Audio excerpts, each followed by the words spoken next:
Bonjour et bienvenue dans cette nouvelle aventure, je suis Mr. White. Imaginez le scénario. Après une tempête, notre avion s'écrase sur une île déserte. Ici, pour survivre, le courage ne suffira pas. Il va falloir utiliser la science, comprendre ce qui nous entoure pour en faire des outils.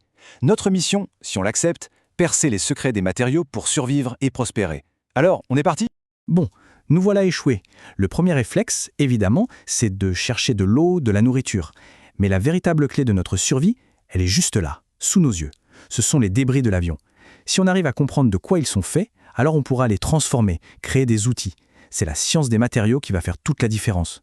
Très bien, commençons notre formation de survivants. Et attention, ici chaque détail, chaque mot a son importance. Ça commence d'ailleurs par le vocabulaire. Il y a deux termes qui se ressemblent beaucoup, mais dont la différence est absolument fondamentale. Alors, voilà la distinction cruciale. Le matériel, c'est simple, ce sont nos outils. Un aimant, un couteau, bref, tout ce qui nous sert à faire quelque chose. Le matériau, lui, c'est la substance dont un objet est fait. Le fer de la carling, le bois d'un arbre, c'est la matière première en quelque sorte. Et bien comprendre ça, ça nous donne déjà une sacrée longueur d'avance. Ok, maintenant qu'on a posé les bases, il est temps de s'organiser un peu. Pour maîtriser notre environnement, on va classer tout ce qu'on trouve en 4 grandes familles de matériaux. C'est une méthode d'expert qui va nous simplifier la vie. Alors, quelles sont-elles ces 4 familles ? Premièrement, les métaux. En général, ils sont solides, brillants, bons conducteurs. Ensuite, les matières organiques. Là, c'est facile, c'est tout ce qui provient du vivant, comme le bois ou le coton. Troisièmement, les matières minérales. La pierre, le sable, le verre. Et enfin, les matières plastiques, créées par l'homme, qui vont se révéler incroyablement utiles. Bon, la théorie, c'est bien. Mais la pratique, c'est encore mieux. Il est temps de mettre nos nouvelles connaissances à l'épreuve. On a trouvé pas mal de débris sur la plage. Notre mission maintenant, les identifier un par un. Premier défi de notre enquête, ces tubes de métal. À première vue, ils ont l'air identiques, non ? Mais il ne faut pas se fier aux apparences, ils sont très différents. Alors, la question c'est, comment on fait pour les distinguer ? Avec un peu d'observation et les bons outils, c'est assez simple.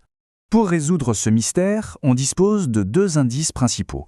Le premier, c'est la couleur. Si un métal est de couleur orangée, c'est du cuivre. C'est aussi simple que ça. Le deuxième indice, c'est le magnétisme. On approche un aimant, et si ça colle, si ça réagit, alors bingo, c'est du fer. Et notre dernier cube alors, il est gris, il est assez léger, et quand on approche l'aimant, eh bien, il ne se passe absolument rien. Par déduction, c'est donc de l'aluminium. Et voilà, le mystère des métaux est résolu, c'est simple et efficace. Bon, les métaux, c'est maîtrisé. On s'attaque maintenant à un autre défi, les plastiques. Là encore, ils se ressemblent beaucoup, mais pas de panique, il existe une technique toute simple qui va nous permettre de les identifier sans problème. Cette technique, c'est le test de flottabilité. Ça se passe en 2 étapes. Première étape, on plonge notre objet en plastique dans de l'eau douce. On regarde s'il flotte ou s'il coule. S'il coule, on passe à la deuxième étape. On fait exactement la même chose, mais cette fois dans de l'eau salée. Et comment on interprète les résultats ?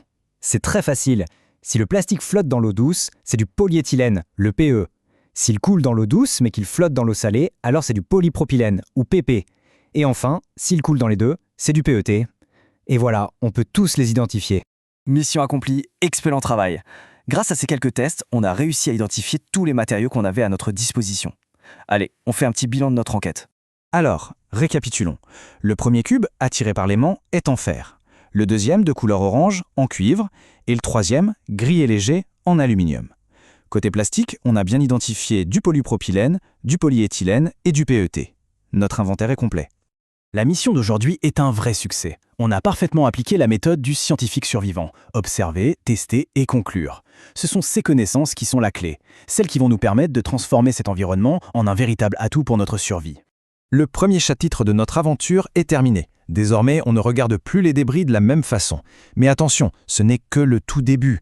C'est bien de savoir qu'on a du fer, de l'aluminium ou du PET, mais la vraie question maintenant, c'est qu'est-ce qu'on va en faire ? Comment les utiliser pour faire du feu, purifier de l'eau, construire un abri ? La réponse dans notre prochaine mission. À très bientôt.